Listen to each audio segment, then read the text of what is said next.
নমস্কার বন্ধুরা, আমি রণদীপ। হিস্ট্রি দর্পণ এডুকেশনাল চ্যানেলে আপনাদের সকলকে আবারও স্বাগত।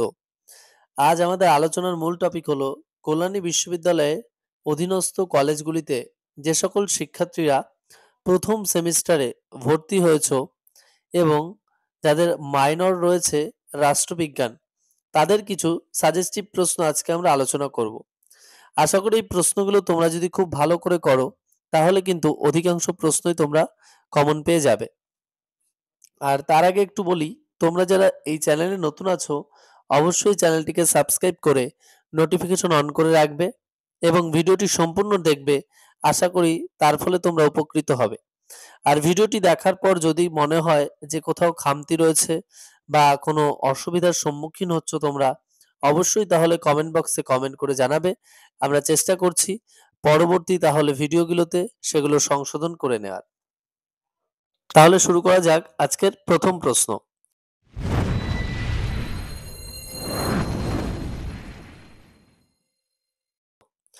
ভারতীয় যুক্তরাষ্ট্র ব্যবস্থার বৈশিষ্ট্যগুলি আলোচনা করো।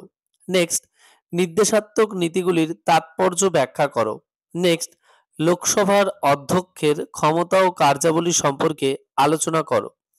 নেক্সট, গণপরিষদের গঠন ও কার্যাবলী সম্পর্কে আলোচনা করো। নেক্সট, ভারতের সুপ্রিম কোর্টের ক্ষমতা ও এখতিয়ার আলোচনা করো। নেক্সট, ধর্মীয় স্বাধীনতার অধিকার সম্পর্কে আলোচনা করো। নেক্সট, ভারতীয় সংবিধানে মৌলিক কর্তব্য সম্পর্কে আলোচনা করো।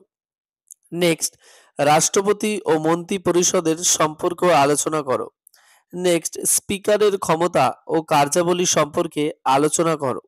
নেক্সট, বিচার বিভাগের সক্রিয়তা ও সমীক্ষা সম্পর্কে আলোচনা করো। নেক্সট, পঞ্চায়েত ব্যবস্থার গঠন ও কার্যাবলী সম্পর্কে আলোচনা করো। নেক্সট, ভারতীয় সংবিধানে স্বাধীনতার অধিকার বা 19 নম্বর ধারাটি সম্পর্কে লেখো। এই যে প্রশ্নগুলো আমি আলোচনা করলাম, আশা করি এই প্রশ্নগুলো তোমরা যদি খুব ভালো করে পড়ো তাহলে কিন্তু তোমরা অধিকাংশ প্রশ্নই কমন পেয়ে যাবে। আর কারো যদি মনে হয় যে আমরা এই প্রশ্নগুলো সহ একটি পিডিএফ নিতে চাই, তাহলে অবশ্যই ডেসক্রিপশনে এসে তোমরা যোগাযোগ করতে পারো, কারণ ডেসক্রিপশন বক্সে কিন্তু নাম্বার দেওয়া রয়েছে। সেই নাম্বারের সঙ্গে তোমরা মেসেজের মাধ্যমে যোগাযোগ করতে পারো। তাহলে কিন্তু আশা করি তোমাদের ভালো হবে এবং তোমরা সহজেই পিডিএফটা পেয়ে যাবে এবং পড়তেও পারবে। আর যেটুকুন বললেই না বললেই নয়, যে আবার বলছি, তোমরা সবাই জানো, যারা নতুন আছো অবশ্যই চ্যানেলটিকে সাবস্ক্রাইব করে নোটিফিকেশন অন করে রেখো এবং বন্ধু বান্ধবদের মাঝেও অবশ্যই শেয়ার করে দিও। আর তোমাদের কি ধরনের আরো ভিডিও চাই অবশ্যই কমেন্ট বক্সে কমেন্ট করে জানাবে। ভিডিওটি সম্পূর্ণ দেখার জন্য সকলকে অসংখ্য ধন্যবাদ। দেখা হচ্ছে পরের ভিডিওতে। ধন্যবাদ।